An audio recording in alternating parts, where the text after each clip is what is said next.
नमस्कार, आप सभी का स्वागत है। आप सभी का बहुत बहुत धन्यवाद हमारे चैनल के पेज को विजिट करने के लिए। आज माघ महीने का पहला दिन है और माघ मास एक ऐसा माह है जो भारतीय संवत्सर में बहुत ही महत्व रखता है।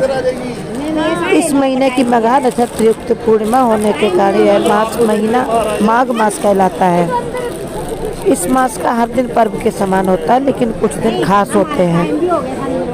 इस महीने में ब्रह्मा, विष्णु, महेश, आदित्य, मरुदगण तथा अन्य सभी देवता माघ में संगम स्नान करने आते हैं। मान्यता है कि प्रयाग में माघ मास में 3 बार स्नान करने का फल 10,000 अश्वमेध यज्ञ से भी ज़्यादा मिलता है।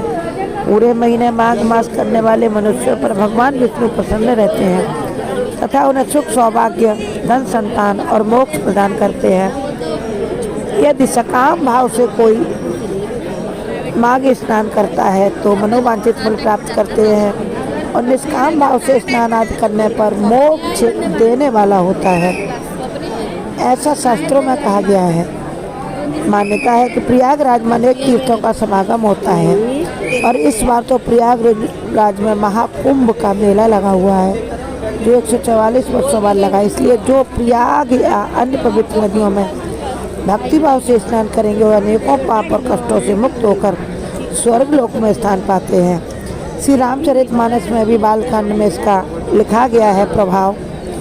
माघ मकर गति रवि जब होई और तीरथ पति आओ सब कोई। श्री राम जय जय राम। धर्मराज युधिष्ठिर ने महाभारत युद्ध के दौरान मारे गए अपने रिश्तेदारों को सद्गति दिलाने के लिए मार्कंडेय ऋषि के सुझाव पर कल्पवास किया था। गौतम ऋषि द्वारा भी शापित इंद्रदेव को भी माघ मास के स्नान के कारण श्राप से मुक्ति मिली थी। माघ मास में जो पवित्र नदियों में स्नान करता है उसे एक विशेष ऊर्जा प्राप्त होती है जिससे उसका शरीर निरोगी और आध्यात्मिक शक्ति से संपन्न हो जाता है। जो भी माघ मास में एक समय भोजन करता है वह धनवान कुल में जन्म लेकर अपने कुटुंबी जनों में महत्व को प्राप्त होता है। माघ मास के महीने में तिल का दान अवश्य करना चाहिए और इससे विशेषतः तांबे में पात्र में भरकर तिल दान करें। और माघ मास में मूली खाने से बचना चाहिए, मूली का त्याग करना चाहिए। देवता और पितर को भी मूली का अर्पण न करें। और जो माघ मास में तिल का दान करता है वह समस्त वस्तुओं से भरे हुए नरक का दर्शन नहीं करता। समस्त जंतुओं से भरे हुए नरक के उसे दर्शन नहीं होते हैं। श्री हरिनारायण को माघ मास अत्यंत प्रिय है, इसलिए यह महीना प्रातः आप स्नान करें, कल्पवास करें, पूजा तप जप तप करें, अनुष्ठान करें, भगवत भक्ति करें। साधु संतों की कृपा प्राप्त करने का उत्तम मास है। माघ मास की विशिष्टता वर्णन करते हुए महामुनि वशिष्ठ ने कहा है, जिस प्रकार चंद्रमा को देखकर कमलिनी तथा सूर्य को देखकर कमल खिलते हैं, उसी प्रकार माघ मास में साधु संतों महर्षियों के सानिध्य से मानव बुद्धि पुष्पित, पल्लवित और प्रफुल्लित होती है, यानी प्राणी को आत्मज्ञान की प्राप्ति होती है। माघ मास की पहले दिन की कथा सुनिए। एक समय सूत जी ने अपने गुरु व्यास जी से कहा कि गुरुदेव कृपा करके मुझे माघ मास का महात्म्य कहिए, इसका बहुत महत्व, मैं आपका शिष्य हूँ इसलिए बताइए। व्यास जी कहने लगे, रघुवंश के राजा दिलीप एक समय यज्ञ के स्नान के बाद पैरों में जूते और सुंदर वस्त्र पहनकर शिकार करने के लिए वन के लिए चले।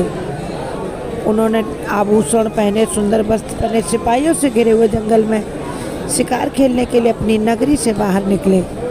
उनके सिपाही जंगल में शिकार के लिए मृग, व्याघ, सिंह आदि जंतुओं की तलाश में इधर उधर फिरने लगे।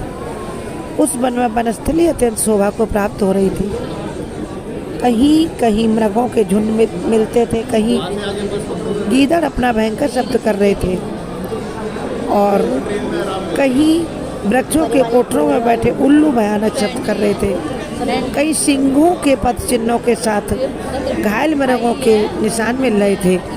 कई दूध से भरी गायें खड़ी थी कई सुगंधित फूल, हरी भरी लताएं बन की शोभा बढ़ा रही थी। और उसी समय राजा के सिपाहियों के बाजे की आवाज़ सुनकर एक मृग वन में से निकलकर भागने लगा और बड़ी बड़ी चौकड़ियाँ भरता हुआ आगे बढ़ा। राजा ने उसके पीछे अपना घोड़ा दौड़ाया, परंतु मृग पूरी शक्ति से भागने लगा।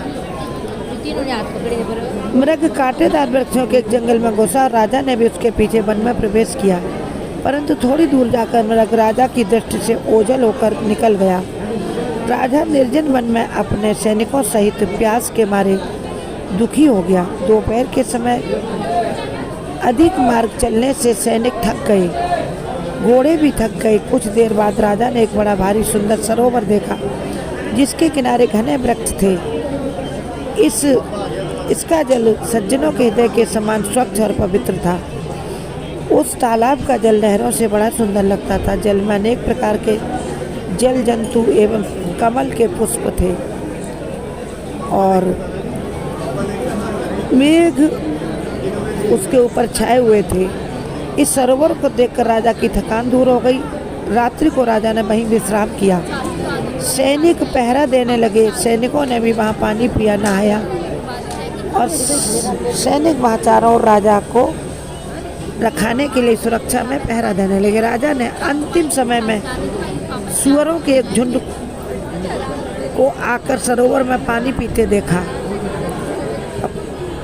तब शिकारियों ने सबने सावधान होकर सूकरों पर आक्रमण किया, उनको मारकर पृथ्वी पर गिरा दिया। उस समय सब शिकारी कोलाहल करते हुए बड़ी प्रसन्नता के साथ राजा के पास गए। राजा सवेरा हुआ देखकर उनके साथ ही अपनी नगरी अयोध्या की ओर चल पड़ा, जिसका शरीर तपस्या नियमों के कारण बिल्कुल सूख गया था।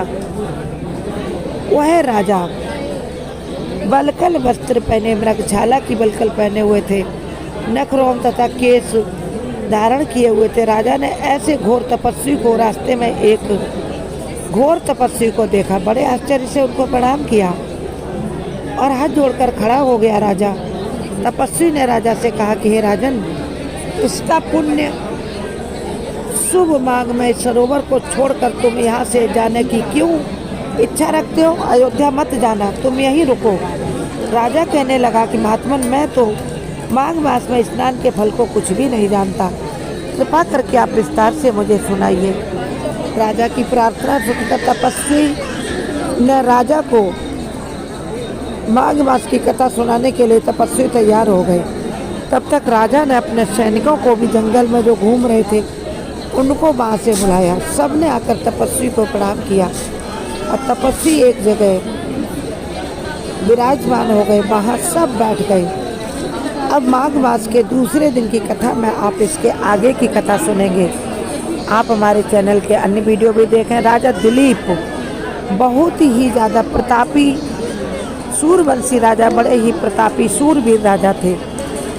तपस्वी से माघ मास की आध्यात्मिक कथा सुनकर हम जानेंगे अगले अध्याय में कि राजा वहाँ रुके या अयोध्या के लिए चले गए, क्योंकि माघ मास के महीने का बहुत अधिक महत्व होता। जो भी इसको देखते, सुनते, समझते हैं उनको पूरा फल मिलता। भगवान विष्णु की प्रसन्नता मिलती, माता लक्ष्मी प्रसन्न होती, माता लक्ष्मी का साथ मिलता है। और सभी माता लक्ष्मी को चाहने वाले चैनल सब्सक्राइब करें, वीडियो लाइक शेयर करें और सभी भक्त कमेंट बॉक्स में जय माँ लक्ष्मी अवश्य लिखें।